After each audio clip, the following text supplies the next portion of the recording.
René Guénon, Les états multiples de l'être. Chapitre 3. L'être et le non-être.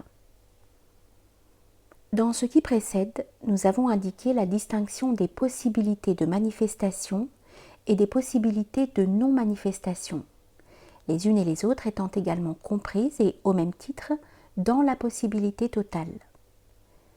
Cette distinction s'impose à nous avant toute autre distinction plus particulière, comme celle des différents modes de la manifestation universelle, c'est-à-dire des différents ordres de possibilités qu'elle comporte, répartis selon les conditions spéciales auxquelles elles sont respectivement soumises, et constituant la multitude indéfinie des mondes ou des degrés de l'existence. Cela posé, si l'on définit l'être, avec un grand E, au sens universel comme le principe de la manifestation et en même temps comme comprenant par là même l'ensemble de toutes les possibilités de manifestation, nous devons dire que l'être n'est pas infini, l'être avec un grand E, puisqu'il ne coïncide pas avec la possibilité totale.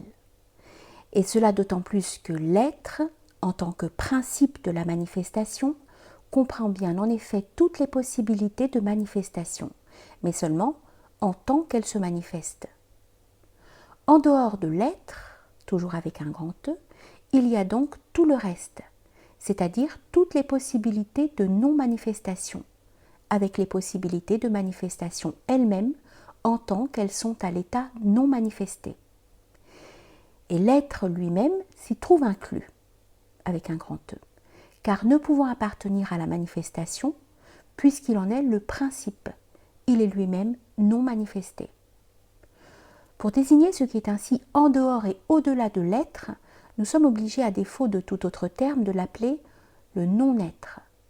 Et cette expression négative, qui pour nous n'est à aucun degré synonyme de néant, comme elle paraît l'être dans le langage de certains philosophes, outre qu'elle est directement inspirée de la terminologie de la doctrine métaphysique extrême-orientale, est suffisamment justifiée par la nécessité d'employer une dénomination quelconque pour pouvoir en parler, jointe à la remarque, déjà faite par nous plus haut, que les idées les plus universelles étant les plus indéterminées, ne peuvent s'exprimer, dans la mesure où elles sont exprimables, que par des termes qui sont en effet de forme négative, ainsi que nous l'avons vu en ce qui concerne l'infini.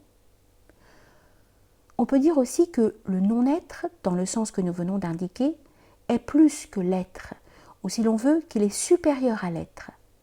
Si l'on entend par là que ce qu'il comprend est au-delà de l'extension de l'être, et qu'il contient en principe l'être lui-même. Seulement, dès lors qu'on oppose le non-être à l'être, ou même qu'on les distingue simplement, c'est que ni l'un ni l'autre n'est infini, puisque à ce point de vue, ils se limitent l'un l'autre en quelque façon. L'infinité n'appartient qu'à l'ensemble de l'être et du non-être, puisque cet ensemble est identique à la possibilité universelle. Nous pouvons encore exprimer les choses de cette façon. La possibilité universelle contient nécessairement la totalité des possibilités, et on peut dire que l'être et le non-être sont ces deux aspects. L'être en tant qu'elle manifeste les possibilités, ou plus exactement certaines d'entre elles, le non-être en tant qu'elle ne manifeste pas, qu'elle ne les manifeste pas. L'être contient donc tout le manifesté. Le non-être contient tout le non manifesté, y compris l'être lui-même. Mais la possibilité universelle comprend à la fois l'être et le non-être. Ajoutons que le non manifesté comprend ce que nous pouvons appeler le non manifestable, c'est-à-dire les possibilités de non-manifestation, et le manifestable, c'est-à-dire les possibilités de manifestation en tant qu'elles ne se manifestent pas. La manifestation ne comprenant évidemment que l'ensemble de ces mêmes possibilités en tant qu'elles se manifestent. En ce qui concerne les rapports de l'être et du non-être, il est essentiel de remarquer que l'état de manifestation est toujours transitoire et conditionné, et que même pour les possibilités qui comportent la manifestation, l'état de non-manifestation est seul absolument permanent et inconditionné. Ajoutons à ce propos que rien de ce qui est manifesté ne peut se perdre, suivant une expression assez fréquemment employée, autrement que par le passage dans le non manifesté. Et bien entendu, ce passage même, qui lorsqu'il s'agit de la manifestation individuelle est proprement la transformation, au sens étymologique de ce mot, c'est-à-dire le passage au-delà de la forme, ne constitue une perte que du point de vue spécial de la manifestation, puisque dans l'état de non-manifestation, toute chose, au contraire, subsiste éternellement en principe, indépendamment de toutes les conditions particulières et limitatives qui caractérisent tel ou tel mode de l'existence manifestée. Seulement, pour pouvoir dire justement que rien ne se perd, même avec la restriction concernant le non manifesté, il faut envisager tout l'ensemble de la manifestation universelle, et non pas simplement tel ou tel de ces états à l'exclusion des autres, car en raison de la continuité de tous ces états entre eux, il peut toujours y avoir un passage de l'un à l'autre, sans que ce passage continuel, qui n'est qu'un changement de mode, impliquant un changement correspondant dans les conditions d'existence, nous fasse aucunement sortir du domaine de la manifestation. Quant aux possibilités de non-manifestation, elles appartiennent essentiellement au non-être, et par leur nature même, elles ne peuvent pas entrer dans le domaine de l'être, contrairement à ce qui a lieu pour les possibilités de manifestation. Mais comme nous l'avons dit plus haut, cela n'implique aucune supériorité des unes sur les autres, puisque les unes et les autres ont seulement des modes de réalité différents et conformes à leur nature respective. Et la distinction même de l'être et du non-être est somme toute purement contingente, puisqu'elle ne peut être faite que du point de vue de la manifestation, qui est lui-même essentiellement contingent. Ceci d'ailleurs ne diminue en rien l'importance que cette distinction a pour nous, étant donné que dans notre état actuel, il ne nous est pas possible de nous placer effectivement à un point de vue autre que celui-là, qui est le nôtre en tant que nous appartenons nous-mêmes, comme être conditionnés et individuels au domaine de la manifestation, et que nous ne pouvons dépasser qu'en nous affranchissant entièrement par la réalisation métaphysique des conditions limitatives de l'existence individuelle. Comme exemple d'une possibilité de non-manifestation, nous pouvons citer le vide, car une telle possibilité est concevable au moins négativement, c'est-à-dire par l'exclusion de certaines déterminations. Le vide implique l'exclusion, non seulement de tout attribut corporel ou matériel, non seulement même, d'une façon plus générale, de toute qualité formelle, mais encore de tout ce qui se rapporte à un mode quelconque de la manifestation. C'est donc un non-sens de prétendre qu'il peut y avoir du vide dans ce que comprend la manifestation universelle, sous quelque état que ce soit, puisque le vide appartient essentiellement au domaine de la non-manifestation. Il n'est pas possible de donner à ce terme une autre acception intelligible. Nous devons à ce sujet nous borner à cette simple indication, car nous ne pouvons pas traiter ici la question du vide avec tous les développements qu'elle comporterait, et qui s'écarteraient trop de notre sujet.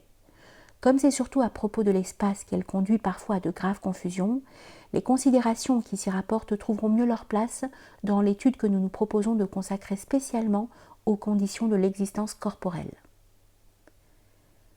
Au point de vue où nous nous plaçons présentement, nous devons simplement ajouter que le vide, quelle que soit la façon dont on l'envisage, n'est pas le non-être, mais seulement ce que nous pouvons appeler un de ses aspects, c'est-à-dire une des possibilités qu'il renferme, et qui sont autres que les possibilités comprises dans l'être, donc en dehors de celui-ci, même envisagé dans sa totalité, ce qui montre bien encore que l'être n'est pas infini.